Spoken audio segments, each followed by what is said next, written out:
Brasil, Coração do Mundo, Pátria do Evangelho, capítulo 13, Pombal e os Jesuítas. Após o reinado de esbanjamento de Dom João V, sobe ao trono de Portugal Dom José I, como o quinto rei da dinastia Bragantina. O soberano escolhe para seu primeiro-ministro Sebastião José de Carvalho e Melo, depois conde de Oeiras e mais tarde Marquês de Pombal. As falanges espirituais, desvelando-se pela evolução portuguesa, haviam escolhido previamente esse homem para a reconstrução das energias da pátria, após os devaneios de Dom João V, o monarca esbanjador e arbitrário, que nunca reuniu as cortes para uma consulta, necessária aos interesses do povo. O escolhido, porém, não soube corresponder integralmente às sagradas expectativas dos gênios espirituais da terra portuguesa. Se cometeu graves injustiças com a sua ditadura renovadora. Pombal ascendera à posição de ministro depois de absorver as ideias novas que percorriam os setores de todas as atividades do velho mundo, ao sopro dos enciclopedistas. O campo diplomático já lhe dera a conhecer a técnica política de um Robert Walpole, e, enquanto a sua pátria se algemava aos tribunais da Inquisição, com sérios prejuízos para a educação nacional, o cérebro lhe povoava de planos audazes e reformadores. Elevando-se ao trono em 1750, Dom José I escolheu-o imediatamente para chefe supremo do seu governo, e quando em 1755 foi Lisboa parcialmente destruída por um terremoto, o ministro renovador teve a oportunidade de demonstrar sua capacidade criadora, reedificando a cidade, que renasceu dos seus esforços mais engrandecida e mais bela. O Marquês de Pombal, todavia, desde os primórdios de sua ação no governo, não tolerava os jesuítas, que nas cortes europeias se intrometiam em todos os negócios da política do século, com a pretensão de imunizar o mundo inteiro das correntes de pensamento da Reforma. Os missionários humildes da célebre companhia, radicados no Brasil, diga-se em honra da verdade, estavam muito longe das criminosas disputas em que se empenhavam seus irmãos no outro lado do Atlântico, mas sofreram com eles a incessante perseguição, tão logo se apossou do governo o famoso ministro. Surge, afinal, o atentado contra a vida de Dom José I em 1758.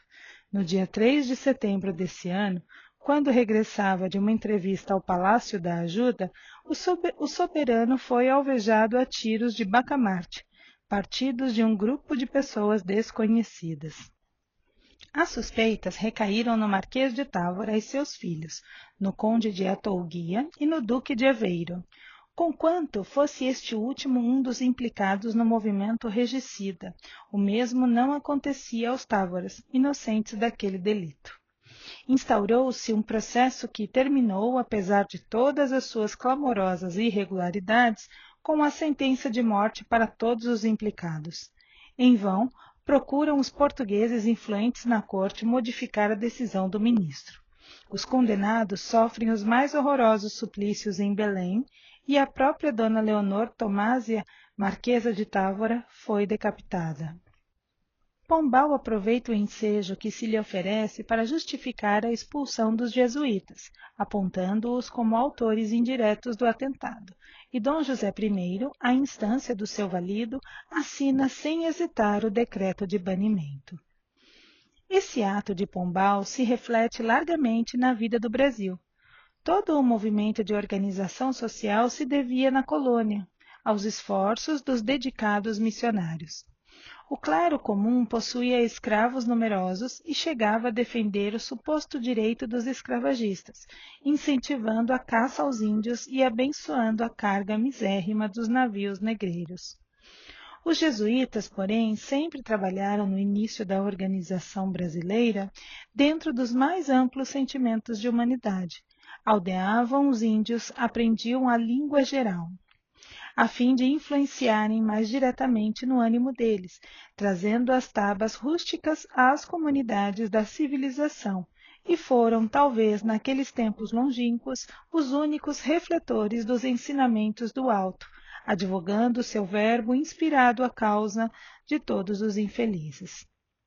A sua expulsão do Brasil retardou de muito tempo a educação das classes desfavorecidas, e, se o ministro de Dom José I estendeu algumas vezes o seu dinamismo renovador até a pátria do Evangelho, sua ação poucas vezes ultrapassou o terreno material, tanto que, mesmo alguns melhoramentos introduzidos no Rio de Janeiro pelo conde de Bobadilla, que levantou aí a primeira oficina tipográfica do país, foram por ele destruídos, à força de decretos que constituíam sérios obstáculos à facilidade de educação no território da colônia.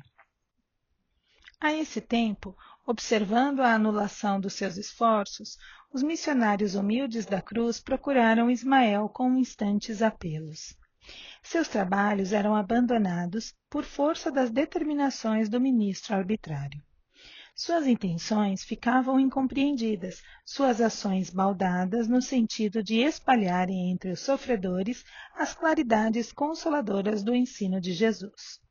Mas o generoso mensageiro pondera bondosamente aos seus dedicados colaboradores.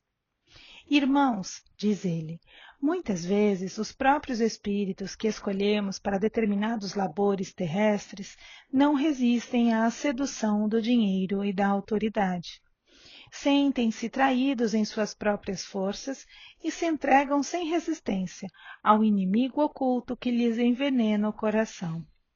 Deixai aos déspotas da terra a liberdade de agir sob o império de sua prepotência. Por mais que operem dentro das suas possibilidades no plano físico, a vitória pertencerá sempre a Jesus, que é a luminosidade tocante de todos os corações. Temos, porém, de considerar, a par da tirania política que tenta destruir a nossa nação, o lamentável desvio dos nossos irmãos incumbidos de velar pelo patrimônio do Evangelho no mundo europeu. Infelizmente, não têm eles procurado levar a luz espiritual às almas aflitas e sofredoras, clareando a estrada dos ignorantes e abençoando o rude labor dos simples. Ao contrário, buscam influenciar os príncipes do planeta, disputando os mais altos lugares de domínio no banquete dos poderes temporais, em todos os países onde milita a Igreja do Ocidente. Peçamos a Jesus pelos tiranos e pelos nossos companheiros desviados da consciência retilínea.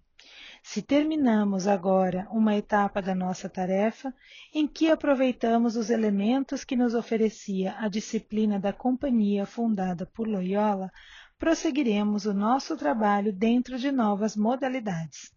Deixemos aos mortos o cuidado de enterrar seus mortos, como ensinou o Divino Mestre em suas lições sublimes.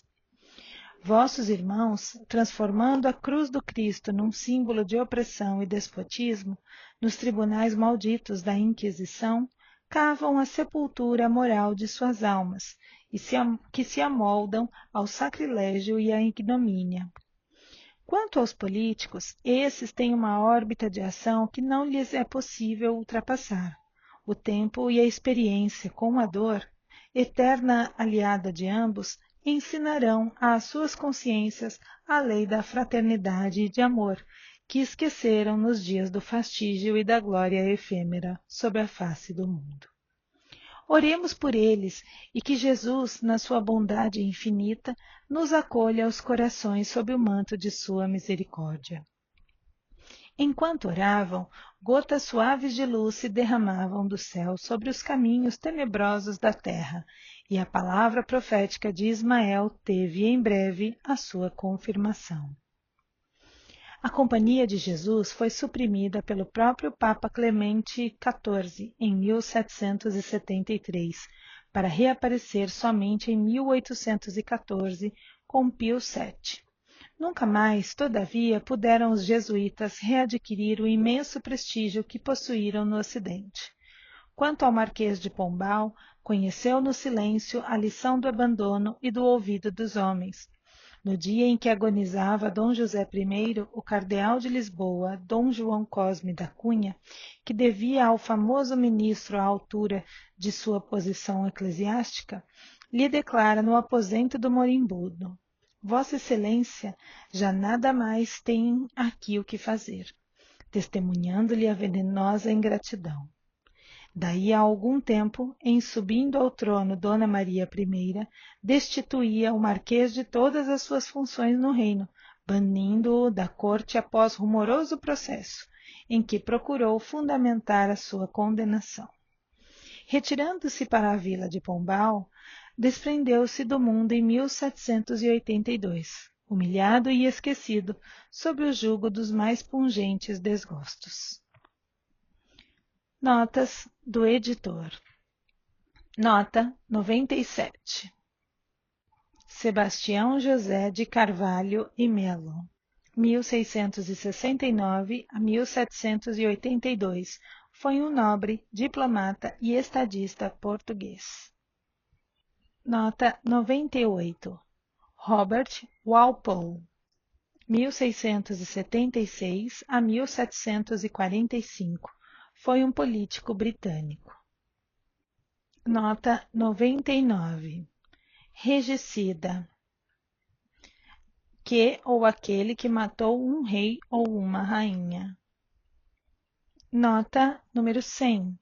Leonor Tomásia de Távora, 1700 a 1759, foi uma nobre portuguesa.